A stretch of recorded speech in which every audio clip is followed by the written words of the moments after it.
창세기 35장 1절에서 15절까지의 말씀입니다.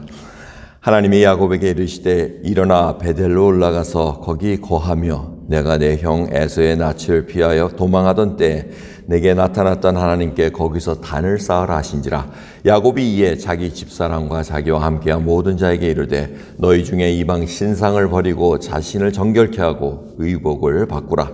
우리가 일어나 베델로 올라가자. 나의 환난 날에 내게 응답하시며 나의 가는 길에서 나와 함께 하신 하나님께 내가 거기서 단을 쌓으려 하노라 하매 그들이 자기 손에 있는 모든 이방 신상과 자기 귀에 있는 고리를 야곱에게 주는지라.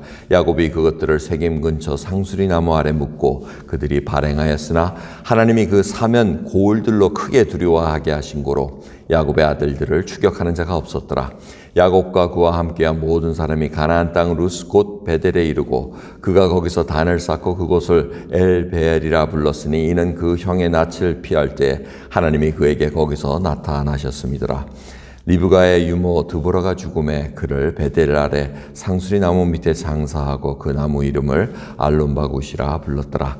야곱이 밧단 아람에서 돌아오매 하나님이 다시 야곱에게 나타나사 그에게 복을 주시고 그에게 이르시되 내 이름이 야곱이다마는 내 이름을 다시는 야곱이라 부르지 않겠고 이스라엘 내 이름이 되리라 하시고 그가 그의 이름을 이스라엘이라 부르시고 그에게 이르시되 나는 전능한 하나님이라 생육하고 번성하라. 국민과 많은 국민이 내게서 나고 왕들이 내 허리에서 나오리라.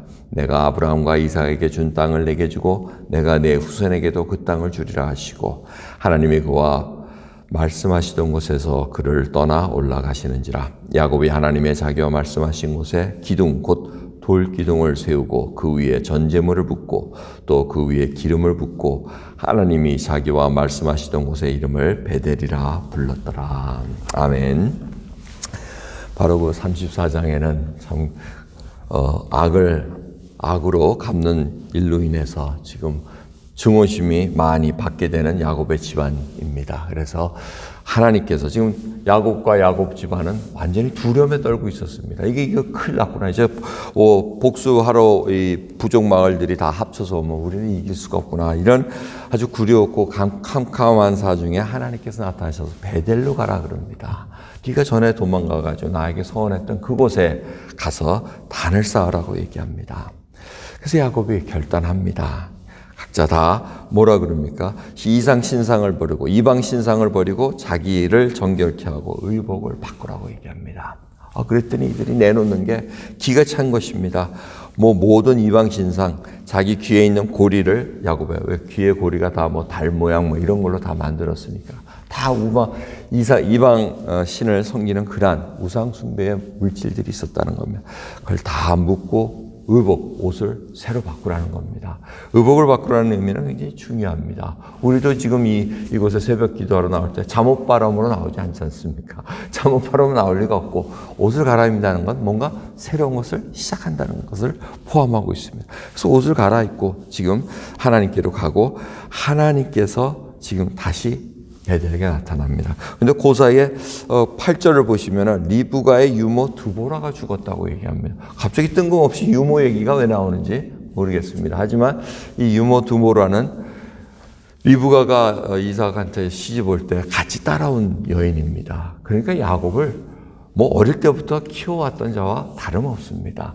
아마 리브가가 야곱의 일이 걱정이 돼서 아마 한번 보냈겠죠. 근데 보냈는데 다시 돌아가지 않고 야곱과 같이 있었을지도 모르겠습니다. 아무튼 그렇게 저희가 상상을 할 수가 있는데 이 리브가가 두보라를 통해서 여러 가지 위안도 받고 그런 일들이 있었겠죠. 그런 상황에 이 여인의 죽음을 얘기를 합니다. 이름도 얘기합니다.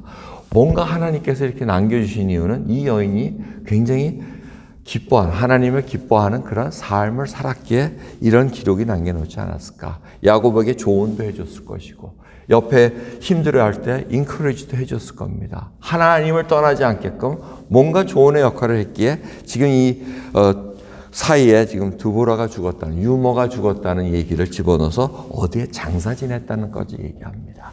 그 후에 이제 베델에 단을 다 쌓았을 때 하나님께서 이름을 확인시켜 줍니다.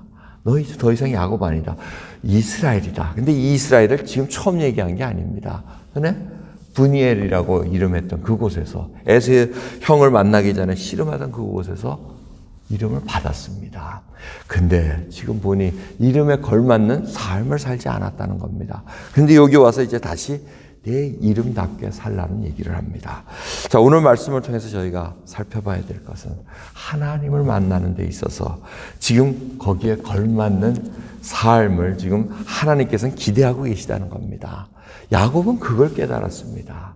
내가 지금 나의 안위를 위해서 살아왔구나. 베델로 가야 될 것을 세겜에서 멈춰가지고 거기서 자기 개인의 번창을 위해서 애를 썼다는 겁니다.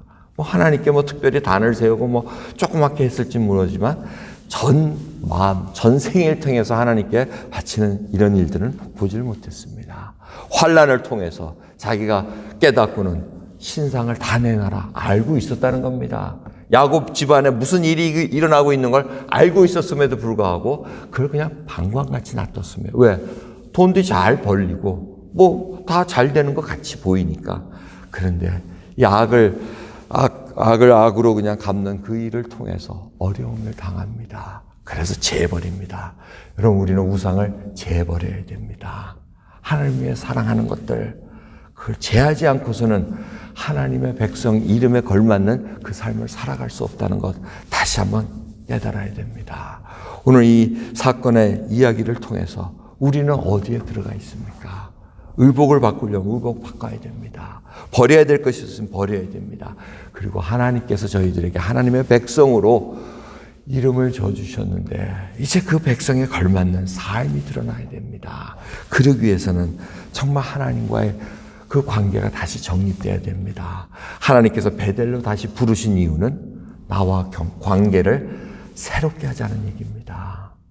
나날이 이 새벽마다 저희들이 하나님을 만나는 그 순간, 그게 얼마나 귀한지 모릅니다.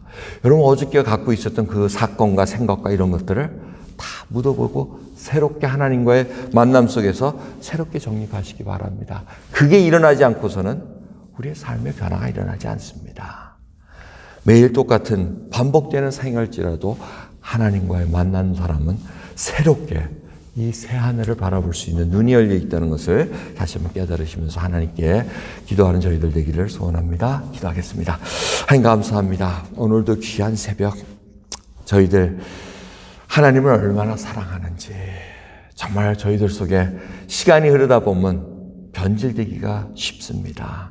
하나님 외에 다른 것들을 더 의지하고 사랑하고 믿어왔고 그런 것들을 다 제거할 수 있는 시간이 되기를 소원합니다. 붙들어 주시고 하나님을 위해 산다고 하면서도 결국은 나를 위해서 살았던 그 이기적인 삶 모든 것이 정리되고 이제는 하나님만을 바라볼 수 있고 하나님의 나라와 의를 먼저 구하는 저희들로 인도해 주옵소서. 감사드리며 우리 예수 그리스도의 이름으로 기도드리옵나이다. 아멘.